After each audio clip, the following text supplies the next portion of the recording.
Okay, so welcome back. This is Dennis from the Dennis Sales Golf Academy. Kind of posted a video yesterday about my right-handed swing and what I'm doing. So the goal of what I'm trying to do here is I've decided to kind of get back into playing right-handed and making not only the technique better, but also the skill set so I can go out and start playing again some holes righty. So got some swing changes that I'm working on.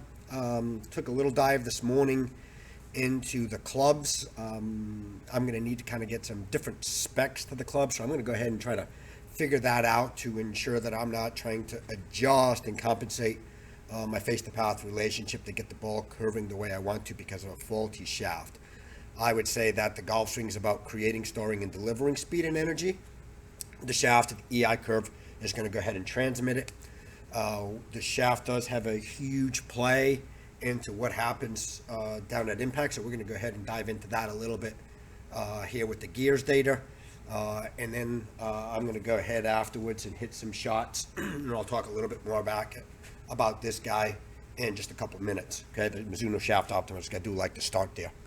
So one of the things that I'm always looking at when we're hitting shots here on gears, looking for at people's clubs, how good are they, is some of the dynamics, right? So the first thing that I'm looking at is the dynamic lie angle is 2.43 degrees down. I'm going to take a quick gander all the way down here and looking at the deflection and then also the droop. So way high on both. I like to see deflection around 10 millimeters, the droop about 20.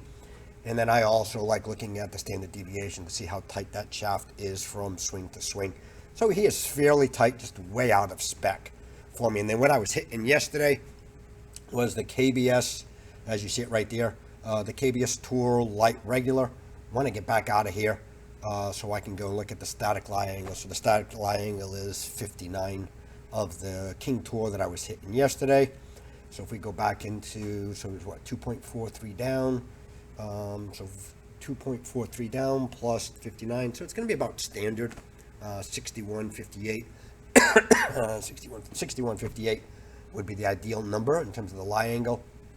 So why is that important? Why would you want to measure droop? Well, the shaft bends. There's two ways that shaft is bending, right? So we would have the droop and then we would have the deflection. So if I would go back into this piece right here, get back into impact, go into the visuals, come all the way down here to the shaft deflection line. Let me remove some of these pieces here so we don't have to worry about any of that. So there it is right there. That is the deflection from the down the line. There is the droop. So the more this shaft droops, the more the toe's going to want to be go down, and then I'm going to have to react to something to not get that face so far to the right. So when we get back into this, so I'm always looking at that stuff as a teacher slash fitter, and I just think that understanding how the shaft works with the player, because I measure it, I just think that for a long time that fitting should be done through the instruction aspect of it. So my cheat sheet goes out to 34 millimeters. So 34 millimeters, it's about an inch and 11/32 of an inch of droop to that shaft. 15 millimeters is slightly less than 5/8 of an inch kicking forward. So the droop is way too far out of the equation, the deflection. If I could get a shaft that had less, if that deflection stayed here in that tightness, I would kind of keep that.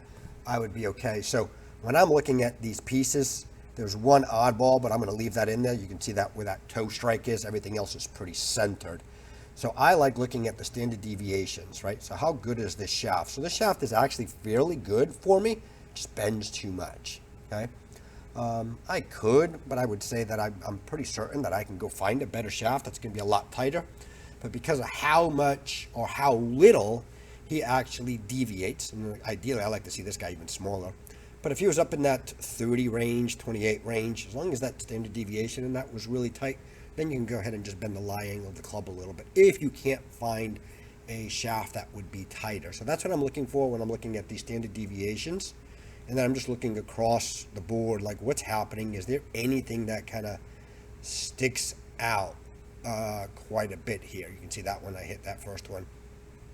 I hit kind of fat. That affected my speeds. I'm going to keep everything in here, and then I'll slowly start to delete stuff out of the equation. You can see that there is some fluctuation at each impact interval down here, that like the really solid shots versus that toe one.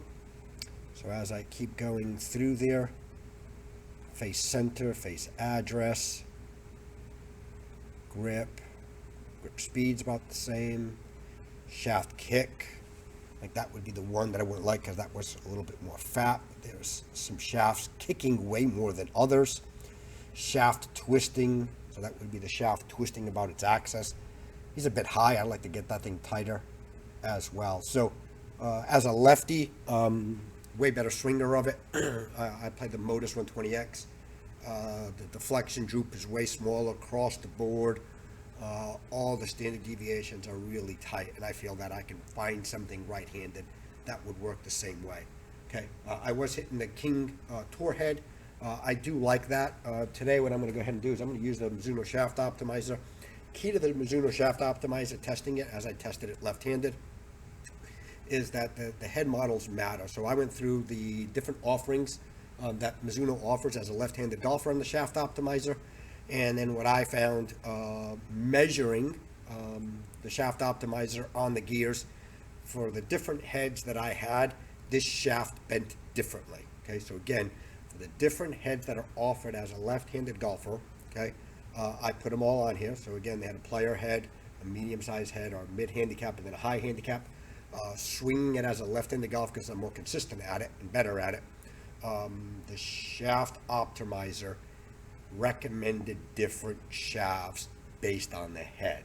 So as you're going through your fittings anywhere, make sure that when you're using the Shaft Optimizer, I think it's a fantastic starting tool, that you are testing about the same size head offset CG location to what you're going to go ahead and play, and then you can go ahead and start kind of looking at this. So that's what I'm going to go ahead and do today, because what I want to do is I want to make sure that I get a shaft that's going to be a little bit tighter in that droop piece to the equation. I don't want to see anything that much. I want to get that guy a lot tighter. So then that would help me with my face to path. And I'm always feeling like, especially when I was hitting balls the other day with that thing, I always felt like that the face was a little bit more right, and I had to really twist the club. And again, it's just a feeling, but you can see that the grip roll aspect of it was about the same. So that's all in the shaft in terms of the EI curve. So in EI curves, there's different profiles of the shaft. At the grip, at the midsection, at the tip, we want to make sure that the shaft profile matches the golfer's inputs of what I would just say what the whole point of the golf swing is to create, store, and deliver speeding energy. So there's force and torque. Shaft's going to bend. We want to make sure that that guy fits the swing, that all these standard deviations in the data is very tight. So at least that provides the golfer, when you make a mistake, like when I know when I make a mistake, hitting my Cobra irons with my Modus, unfortunately it's not the shaft, it is me.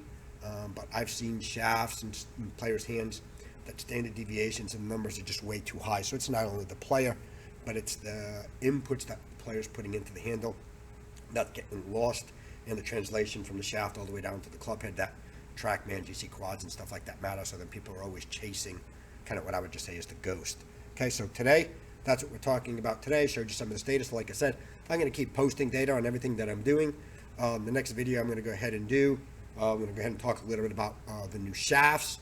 And then once I get a new shaft in there, I'm going to show you what I would do to start to clean up some of the stuff from yesterday's video on the swing.